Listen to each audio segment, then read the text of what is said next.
This is Frank Abbruzzino with the Scoop News. As mentioned yesterday on Facebook, on social media, I put out that the city is going to look at 2 impact fees for fire and police, and the impact it will have on the bottom line.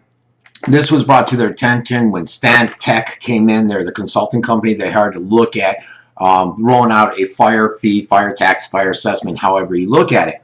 And they said, look, you know, you guys aren't charging this impact fee, and you can as a city. It's actually an impact fee that I actually thought we were charging. I was surprised to hear that we weren't. And I guess Hollick and a lot of the other guys, Daniels and everyone, were surprised that they could charge it and that it was not implemented.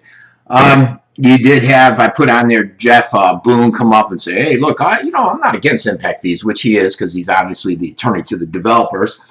But he's like, oh, you guys got to be careful. He started to slam the consultants because they didn't know stuff. And then Daniels came then and said, well, it's not that they didn't know it. It's that they weren't tasked to go and study that area. So Jeff Boone was inaccurate on that data, which he's often inaccurate on information.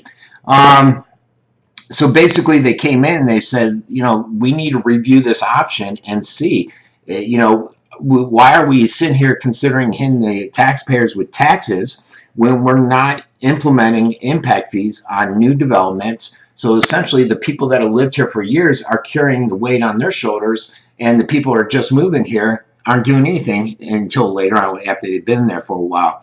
They went in, looked at the fire impact fee, and they said it would add to the cost of a house about $384. They figure it takes into account the $73, just over $73 in fire capital costs paid through the one-time sales tax. They had all these different numbers, which I'll provide you with a link to. It gives more detail on it. Basically, they said, let's move forward.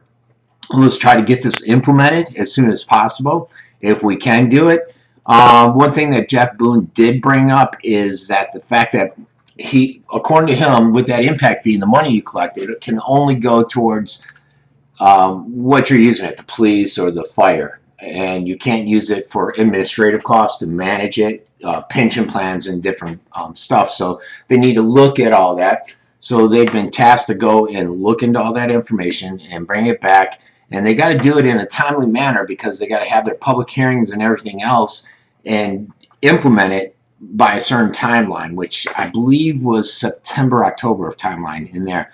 So we'll see what happens. I think it's actually a good thing. Now, cost of houses may go up with that, obviously for the owner or for the developer, depends. A lot of times the developer will pass that on to the homeowner. So you may see some increased cost in new homes here in Venice. But bottom line is, it's the right thing to do. We should have been doing it. Let's get the ball moving forward. I agree with Bob Daniels on that one. This has been Frankie Abbruzzino with the Scoop News.